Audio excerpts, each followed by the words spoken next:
ಪಕ್ಷ ವಿರೋಧಿ ಚಟುವಟಿಕೆ ವಿಚಾರಕ್ಕೆ ಸಂಬಂಧಪಟ್ಟಂತೆ ಎಸ್ ಟಿ ಸೋಮಶೇಖರ್ ಹಾಗೂ ಶಿವರಾಮ್ ಹೆಬ್ಬಾರ್ ಇಬ್ಬರೂ ಕೂಡ ಪಕ್ಷದಿಂದ ಉಚ್ಚಾಟನೆಗೊಂಡಿದ್ರು ಬಿಜೆಪಿಯಿಂದ. ಈಗ ಉಪಚುನಾವಣೆ ಹೊತ್ತಲ್ಲೇ ಮತ್ತೊಂದು ಬೆಳವಣಿಗೆಗೆ ರಾಜ್ಯ ಕಾರಣವಾಗ್ತಾ ಇದೆ. ಬಿಜೆಪಿಯಲ್ಲಿ ಭಾರಿ ಬೆಳವಣಿಗೆ ನಡೆಯುತ್ತಾ ಅನ್ನೋ ಪ್ರಶ್ನೆ ಕೂಡ ಎದುರಾಗ್ತಾ ಇದೆ.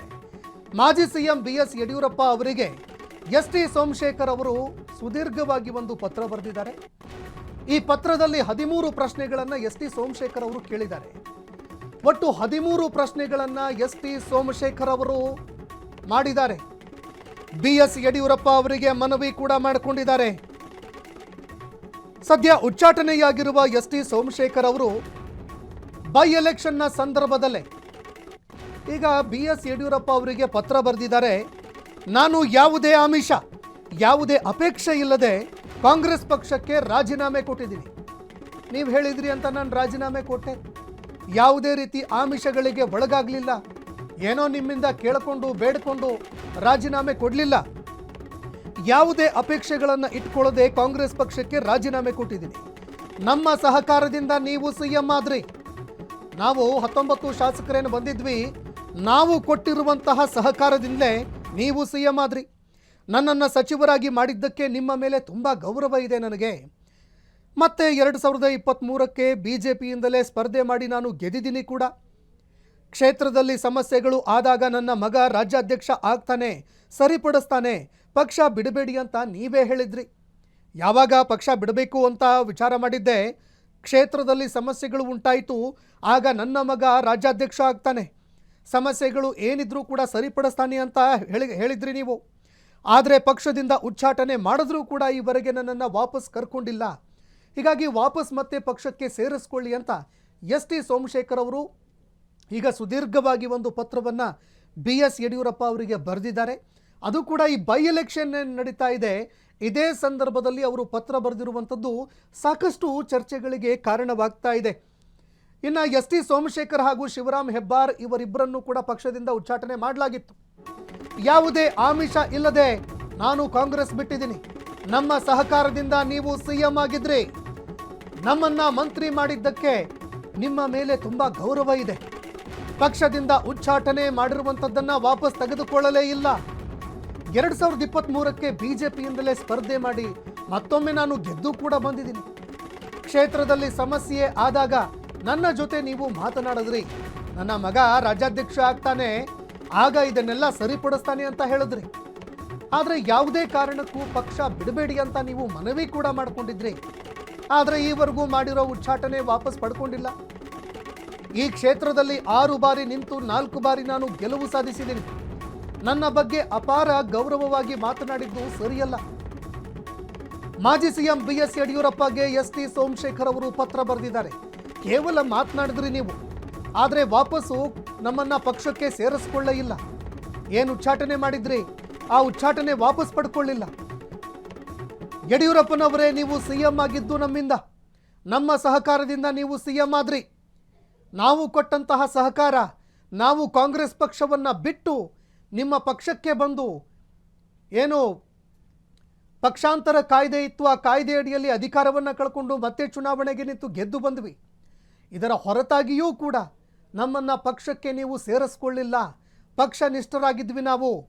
ಯಾವುದೇ ಕಾರಣಕ್ಕೆ ನಮ್ಮನ್ನು ಪಕ್ಷ ಬಿಡಬೇಡಿ ಅಂತ ಹೇಳಿದ್ರಿ ನೀವು.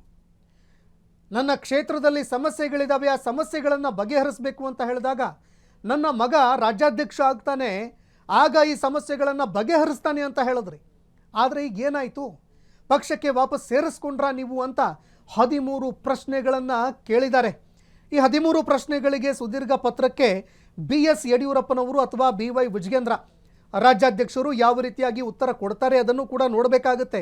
ಜೊತೆಗೆ ಇಲ್ಲಿ ಮತ್ತೊಂದು ವಿಚಾರ ಕೂಡ ಇದೆ. ಪಕ್ಷ ವಿರೋಧಿ ಚಟುವಟಿಕೆ, ಪಕ್ಷದ ವಿರುದ್ಧ ಮಾತನಾಡಿದ್ರು, ಜೊತೆಗೆ ಕಾಂಗ್ರೆಸ್ನ ನಾಯಕರನ್ನ ಮತ್ತೆ ಮತ್ತೆ ಎಚ್ಚರಿಕೆ ಕೊಟ್ಟರು ಕೂಡ. ಕಾಂಗ್ರೆಸ್ನ ಸಿಎಂ ಡಿ ಸಿಎಂ ಅಂತ ಎಲ್ಲರನ್ನ ಭೇಟಿಯಾದರು ಎಸ್ ಟಿ ಸೋಮಶೇಖರ್, ಶಿವರಾಮ್ ಹೆಬ್ಬಾರ್ ಅವರು. ಈ ವಿಚಾರಕ್ಕೆ ಸಂಬಂಧಪಟ್ಟಂತೆ ತೀವ್ರವಾಗಿ ಆಕ್ರೋಶ ವ್ಯಕ್ತಪಡಿಸಿತು ಬಿಜೆಪಿ. ಜೊತೆಗೆ ಬಿಜೆಪಿ ಹೈಕಮಾಂಡು ಯಾರೊಬ್ಬರು ಕೂಡ ಈ ರೀತಿ ಬೆಳವಣಿಗೆಗಳಿಗೆ ಕಾರಣ ಆಗಬಾರ್ದು, ಪಕ್ಷದ ಒಂದು ಶಿಸ್ತೇನಿದೆ ಅದನ್ನು ಉಲ್ಲಂಘನೆ ಮಾಡಬಾರ್ದು, ಹೀಗಾಗಿ ಇವರನ್ನ ಉಚ್ಚಾಟನೆ ಮಾಡಲೇಬೇಕು ಅನ್ನೋ ಬೇಡಿಕೆ ಕೂಡ ಪಕ್ಷದಲ್ಲಿ ಕೇಳಬಂತು. ಅಸಮಾಧಾನಿತರು ಆಕ್ರೋಶ ಹೊರಹಾಕಿದ್ರು. ಪಕ್ಷದಿಂದ ಉಚ್ಚಾಟನೆ ಮಾಡಲಾಯಿತು. ಪಕ್ಷದ ವಿರುದ್ಧ ಮಾತನಾಡಿದ್ದಕ್ಕೆ, ಕೆಲವೊಂದು ವಿಚಾರಗಳಿಗೆ ಸಂಬಂಧಪಟ್ಟಂತೆ ತಮ್ಮ ಪಕ್ಷ ಹೈಕಮಾಂಡನ್ನು ಟೀಕೆ ಮಾಡಿದ್ದಕ್ಕೆ ಶಿವರಾಮ್ ಹೆಬ್ಬಾರ್ ಹಾಗೂ ಎಸ್ ಟಿ ಸೋಮಶೇಖರ್ ಇಬ್ಬರನ್ನೂ ಕೂಡ ಪಕ್ಷದಿಂದ ಉಚ್ಚಾಟನೆ ಮಾಡಲಾಯಿತು. ಆದರೆ ಈಗ ಎಸ್ ಟಿ ಸೋಮಶೇಖರ್ ಅವರು ಒಂದು ಸುದೀರ್ಘ ಪತ್ರ ಬರೆದಿದ್ದಾರೆ. ಯಾಕಂದರೆ ಈಗ ಪಕ್ಷವೇ ಇಲ್ಲದೆ ಒಂದು ರೀತಿ ನಡು ನೀರಲ್ಲಿ ಅವರು ಮುಳುಗುವಂತಹ ಸ್ಥಿತಿ ಎದುರಾಗಿದೆ. ತಲೆವರೆಗೂ ನೀರು ಕೂಡ ಬಂದಾಗಿದೆ ಹೀಗಾಗಿ ಮುಂದೆ ಯಾವ ಪಕ್ಷದ ಕಡೆಗೆ ಹೋಗಬೇಕು ಅನ್ನೋ ಪ್ರಶ್ನೆ ಕೂಡ ಅವರಿಗೆ ಎದುರಾಗ್ತಾ ಇದೆ. ಮತ್ತೊಂದೆಡೆ ಕಾಂಗ್ರೆಸ್ನ ಬಾಗಿಲುಗಳು ಕೂಡ ಮುಚ್ಚಿದಾವೆ. ಯಾಕಂದರೆ ಕಾಂಗ್ರೆಸ್ ಪಕ್ಷವನ್ನು ಬಿಟ್ಟು ಬಂದಿದ್ದಾರೆ. ಹೀಗಾಗಿ ಈಗ ಎಸ್ ಟಿ ಸೋಮಶೇಖರ್ ಅವರು ಮತ್ತೆ ಮರಳಿ BJP ಪಕ್ಷಕ್ಕೆ ಬರ್ತಾರಾ ಅನ್ನುವಂಥದ್ದು ಒಂದು ಪ್ರಶ್ನೆ. ಇದಕ್ಕೆ ಅನುವು ಮಾಡಿಕೊಡಬೇಕಾಗಿದ್ದು ಈಗ ಯಡಿಯೂರಪ್ಪನವರು ಮಾಡಿಕೊಡ್ಬೇಕು, BY ವಿಜಯೇಂದ್ರ ಅವರು ತಮ್ಮ ಹೈಕಮಾಂಡ್ಗೆ ಮಾತನಾಡಬೇಕು. ಇಲ್ಲ, ಇವ್ರಿಗೆ ನಾವು ಬುದ್ಧಿ ಹೇಳಿದ್ದೀವಿ, ಮುಂದಿನ ದಿನಗಳಲ್ಲಿ ಪಕ್ಷ ವಿರೋಧಿ ಚಟುವಟಿಕೆಗಳನ್ನು ಮಾಡೋದಿಲ್ಲ, ಹೀಗಾಗಿ ಮತ್ತೆ ಇವರನ್ನು ಪಕ್ಷಕ್ಕೆ ಸೇರಿಸ್ಕೊಳ್ಳೋಣ. ಪಕ್ಷಕ್ಕೆ ಸೇರಿಸ್ಕೊಂಡ್ರೆ ಅದರಿಂದ BJP ಪಕ್ಷಕ್ಕೆ ಲಾಭವಾಗುತ್ತೆ ರಾಜಕೀಯವಾಗಿ. ಈಗ ಬೈ ಎಲೆಕ್ಷನ್ ಕೂಡ ನಡೀತಾ ಇದೆ. ಈ ಬೈ ಎಲೆಕ್ಷನ್ ಸಂದರ್ಭದಲ್ಲಿ BS ಯಡಿಯೂರಪ್ಪನವರದ್ದೇ ನೇತೃತ್ವ. ಬೈ ಎಲೆಕ್ಷನ್ಗೂ ಕೂಡ ಎಸ್ ಟಿ ಸೋಮಶೇಖರ್ ಅವರು ಲಾಭವಾಗಬಲ್ಲರು. ಅವರಿಂದ ವೋಟ್ಗಳೇನಿದ್ದಾವೆ ಅದನ್ನು ಕ್ರೋಢೀಕರಣ ಮಾಡಬಹುದು. BJPಯನ್ನು ಸುಲಭವಾಗಿ ಗೆಲ್ಲಿಸ್ಕೊಂಡು ಬರೋದಕ್ಕೆ ಇವರದ್ದು ಕೂಡ ಸಹಕಾರ ಸಿಗತ್ತೆ. ಹೀಗಾಗಿ ಎಸ್ ಟಿ ಸೋಮಶೇಖರ್ ಅವರನ್ನು ಮತ್ತೆ ಮರಳಿ ಪಕ್ಷಕ್ಕೆ ತರಬೇಕು ಅಂತ ತಮ್ಮ ಹೈಕಮಾಂಡ್ಗೆ ಮನವಿ ಮಾಡಿಕೊಳ್ಬೇಕಾಗತ್ತೆ. ಇನ್ನು ಹೈಕಮಾಂಡು ಮತ್ತೆ ವಾಪಸ್ ಪಕ್ಷಕ್ಕೆ ಮರಳಿ ಸೇರ್ಪಡೆ ಮಾಡಿಕೊಳ್ಳುತ್ತಾ ಅಥವಾ ಬೇಡವೇ ಬೇಡ, ಪಕ್ಷ ವಿರೋಧಿ ಚಟುವಟಿಕೆ ಮಾಡಿದ್ದಾರೆ ಅಂತ ಅವರನ್ನು ಪಕ್ಷದಿಂದ ಹೊರಗಡೆ ಇಡುತ್ತಾ ನೋಡಬೇಕಾಗುತ್ತೆ. ಇನ್ನು BS ಯಡಿಯೂರಪ್ಪ ಅವರಿಗೆ 13 ಪ್ರಶ್ನೆಗಳನ್ನು ಕೇಳಿದ್ದಾರೆ. BJPಗೆ ಬರಬೇಕಂದ್ರೆ ಬೂಟ್ ನೆಕ್ಕಿ ಬರಬೇಕೇನ್ರಿ? ಬೂಟ್ ನೆಕ್ಕುವಂತಹ ಸಂಸ್ಕೃತಿ BJPಯ ಒಳಗಿದೆಯಾ? ಹಾಗಾದರೆ ಬೂಟ್ ನೆಕ್ಕುವವರಿಗೆ ಮಾತ್ರ ಅವಕಾಶವೇ BJPಯಲ್ಲಿ? ನಾನು ಯಾರ ಬೂಟನ್ನು ಕೂಡ ನೆಕ್ಕಿಲ್ಲ. ಇದೇ ಕಾರಣಕ್ಕಾಗಿಯೇ ನನಗೆ ಉಚ್ಚಾಟನೆ ಮಾಡಿದ್ರ. BJPಗೆ ವಾಪಸ್ ಆಗೋದಕ್ಕೆ ನಿಮ್ಮ ಬೂಟು ನೆಕ್ಕಬೇಕಾ? ನಿಮ್ಮ ಪುತ್ರ ವಿಜಯೇಂದ್ರ ಅವರ ಬೂಟ್ ನೆಕ್ಕಬೇಕಾ? ನಾವು ನಿಮ್ಮನ್ನ CM ಮಾಡಿದ್ದೀವಿ. ದತ್ತು ಪುತ್ರ ರುದ್ರೇಶ್ಗೆ ಜವಾಬ್ದಾರಿ ಕೊಟ್ಟಿದ್ದಾರ? ಕರ್ನಾಟಕ BJPಯನ್ನ ಮುನ್ನಡೆಸ್ತಾ ಇರೋದು ಯಾರು ಹಾಗಾದ್ರೆ? BY ವಿಜಯೇಂದ್ರನ ಅಥವಾ ನಿಮ್ಮ ದತ್ತುಪುತ್ರನ ಯಡಿಯೂರಪ್ಪನವರೇ? 10ನೇ ಪ್ರಶ್ನೆ, ಸದನದಲ್ಲಿ ನಾನು ರೈತರ ಪರ ಪ್ರಶ್ನೆ ಮಾಡಿದ್ದೆ ತಪ್ಪ? ಹಾಗಾದ್ರೆ ರುದ್ರೇಶ್ ಎನ್ನುವ ಕ್ಷುದ್ರ ಗ್ರಹಕ್ಕೆ ಯಾಕೆ ನೀವು ಅಧಿಕಾರವನ್ನು ಕೊಡ್ತಾ ಇದ್ದೀರಿ? ಹಾಗಾದ್ರೆ ಆತನ ಹೇಳಿಕೆಗೆ ನಿಮ್ಮ ಸಹಮತ ಇದೆಯಾ? ಯಡಿಯೂರಪ್ಪನವರೇ ಉತ್ತರ ಕೊಡಿ. 13 ಪ್ರಶ್ನೆಗಳನ್ನು ಎಸ್ ಟಿ ಸೋಮಶೇಖರ್ ಅವರು ಕೇಳಿದ್ದಾರೆ.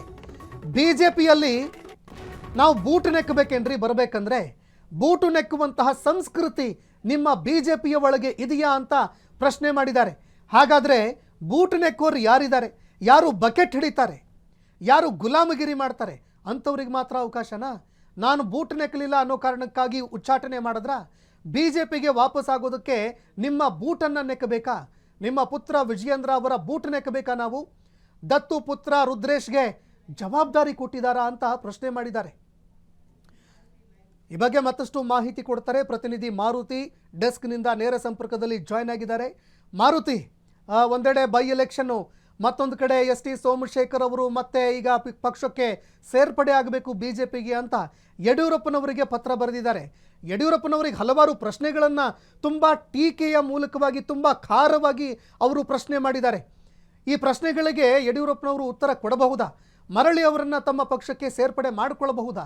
ಒಂದು ವೇಳೆ ಮಾಡಿಕೊಂಡ್ರೆ ಈ ಬೈ ಎಲೆಕ್ಷನ್ಗೆ ಎಸ್ ಟಿ ಸೋಮಶೇಖರ್ ಅವರು BJP ಪಕ್ಷಕ್ಕೆ ಸಹಕಾರಿ ಆಗಬಹುದಾ? ಈ ಬಗ್ಗೆ ಮತ್ತಷ್ಟು ಮಾಹಿತಿ ಕೊಡೋದಾದರೆ.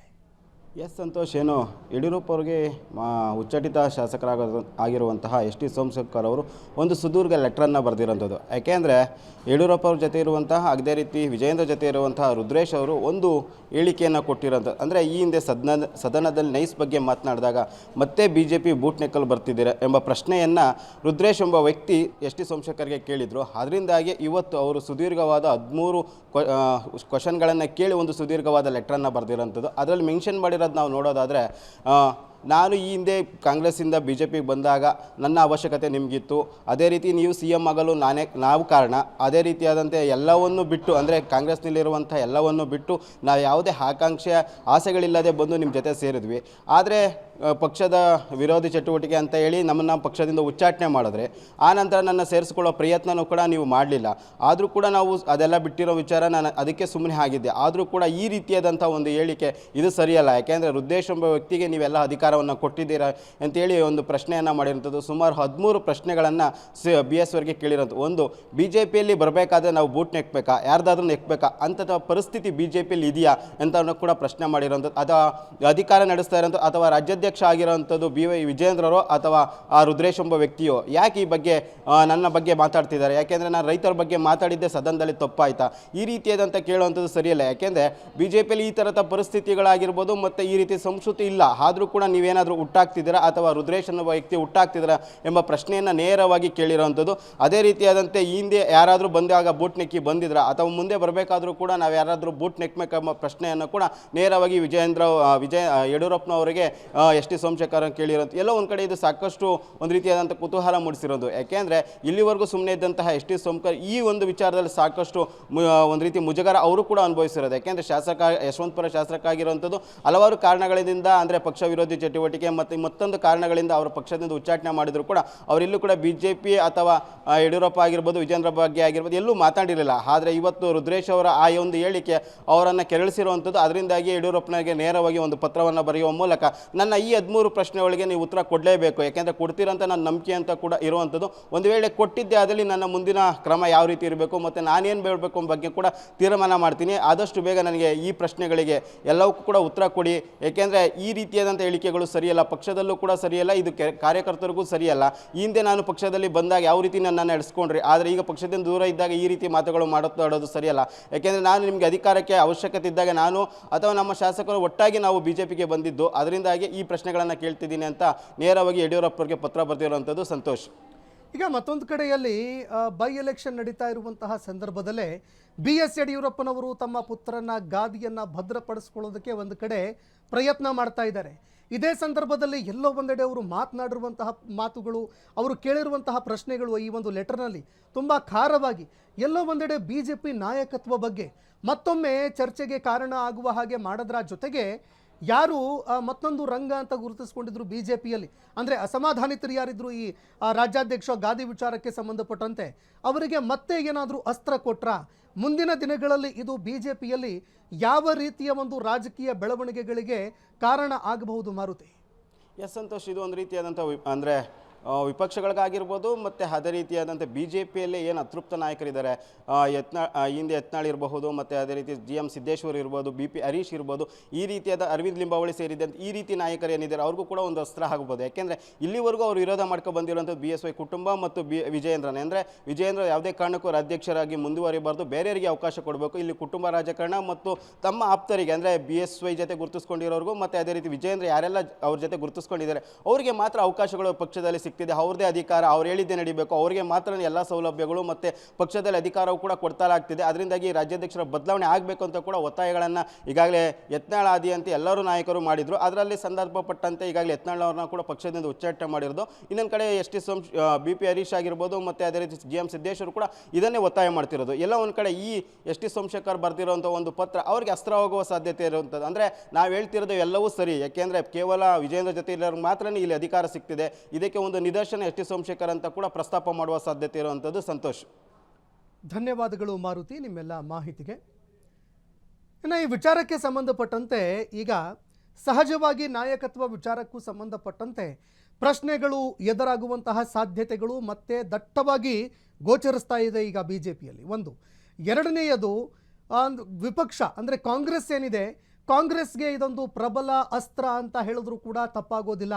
ನೋಡಿ, ಯಾರ್ಯಾರು 19 ಜನ ನಮ್ಮ ಕಾಂಗ್ರೆಸ್ಸನ್ನು ಬಿಟ್ಟು BJPಗೆ ಹೋಗಿದ್ರು ಅವ್ರನ್ನ ಯಾವ ರೀತಿ ನಡೆಸ್ಕೊಳ್ತಾ ಇದ್ದಾರೆ ನೋಡಿ. ಬೂಟ್ ನೆಕ್ಕುವಂತಹ ಸಂಸ್ಕೃತಿ ಅನ್ನುವಂತಹ ಪದ ಏನು ಬಳಕೆ ಮಾಡಿದ್ದಾರೆ, ತುಂಬ ಖಾರವಾಗಿರುವಂತಹ ಪ್ರಶ್ನೆ ಇದು. ಜೊತೆಗೆ BJPಗೆ ಇದು ನುಂಗಲಾರದ ಬಿಸಿ ತುಪ್ಪ ಅಂತ ಹೇಳಿದ್ರು ಕೂಡ ತಪ್ಪಾಗಲಿಕ್ಕಿಲ್ಲ. ಹೀಗಾಗಿ ಈ ಒಂದು ವಿಚಾರವನ್ನು ಕಾಂಗ್ರೆಸ್ಸು ತುಂಬ ಪ್ರಬಲವಾಗಿ ಬಳಕೆ ಮಾಡಿಕೊಂಡ್ರೂ ಕೂಡ ಎರಡು ಮಾತಿಲ್ಲ ಇದರಲ್ಲಿ. ಮತ್ತೊಂದು ಕಡೆಯಲ್ಲಿ ಯಾರು ಅಸಮಾಧಾನಿತರಿದ್ರು, ಇಲ್ಲ ಬಿ ವೈ ವಿಜಯೇಂದ್ರ ಅವರ ನಾಯಕತ್ವ ಏನಿದೆ ಅದನ್ನು ಒಪ್ಕೊಳ್ಳಲ್ಲ ಅಂತ ಯಾರು ಹೇಳ್ತಾ ಇದ್ರು, ಅವರಿಗೂ ಕೂಡ ಪ್ರಶ್ನೆ ಎದುರಾಗಬಹುದು. ಇದರ ಜೊತೆಗೆ ಈ 13 ಪ್ರಶ್ನೆಗಳಿಗೆ ಸಂಬಂಧಪಟ್ಟಂತೆ ಬಿ ಎಸ್ ಯಡಿಯೂರಪ್ಪನವರು ಈ ಬಗ್ಗೆ ಉತ್ತರ ಕೊಡ್ತಾರಾ ಅನ್ನುವಂತಹ ಪ್ರಶ್ನೆ ಕೂಡ ಇಲ್ಲಿ ಎದುರಾಗುತ್ತೆ. ಬಿ ವೈ ವಿಜಯೇಂದ್ರ ಜೊತೆಗೆ ಬಿ ಎಸ್ ಯಡಿಯೂರಪ್ಪನವರು ಈ ಒಂದು ಪತ್ರಕ್ಕೆ ಉತ್ತರ ಕೊಡಲೇಬೇಕಾಗತ್ತೆ. ಯಾಕಂದರೆ ನಮ್ಮ ಇಡೀ ಸರ್ವಸ್ವವನ್ನು ತ್ಯಾಗ ಮಾಡಿದ್ದೀವಿ ನಾವು. ಯಾವ ಪಕ್ಷದಲ್ಲಿ ಇದ್ವಿ, ನಮ್ಮ ಅಧಿಕಾರವನ್ನು ತ್ಯಾಗ ಮಾಡಿ ಅಲ್ಲಿಂದ ನಾವು ಬಿ ಜೆ ಪಿಗೆ ಬಂದ್ವಿ. ನಿಮಗೆ ನಾವು ಅಧಿಕಾರ ಕೊಟ್ಟಿದ್ದೀವಿ ಯಡಿಯೂರಪ್ಪನವರೇ, ನಿಮ್ಮನ್ನು ನಾವು ಸಿ ಎಂ ಮಾಡಿದ್ವಿ. ಆದರೆ ಈಗ ಬೂಟು ನೆಕ್ಕುವಂತಹ ಸಂಸ್ಕೃತಿ ನಿಮ್ಮ ಪಕ್ಷದಲ್ಲಿ ಇದೆಯಾ? ನೀವು ಯಾವ ರೀತಿ ನಡೆಸ್ಕೊಳ್ತಾ ಇದ್ದೀರಿ ನಮ್ಮನ್ನು? ನಿಮ್ಮ ಮಗನ ಬೂಟನ್ನು ನಾವು ನೆಕ್ಕಿ ಆನಂತರ ನಾವು ಬರಬೇಕಾ? ಬಕೆಟ್ ಹಿಡಿಬೇಕಾ? ನಾವು ಗುಲಾಮಗಿರಿ ಸಂಸ್ಕೃತಿಯನ್ನು ಒಪ್ಪಿಕೊಂಡು ಮತ್ತೆ ನಾವು ಪಕ್ಷಕ್ಕೆ ವಾಪಸ್ ಬರಬೇಕಾ? ಹೇಗೆ? ಈ ರೀತಿ ತುಂಬ ಬೇಜಾರಲ್ಲಿ ಎಸ್ ಟಿ ಸೋಮಶೇಖರ್ ಅವರು ಈ ಪತ್ರವನ್ನು ಬರೆದಿದ್ದಾರೆ. ತಮ್ಮ ಅಂತರಾಳದ ದುಃಖ ಏನಿದೆ ಅದನ್ನು ಅವರು ಇಲ್ಲಿ ವ್ಯಕ್ತಪಡಿಸಿದ್ದಾರೆ.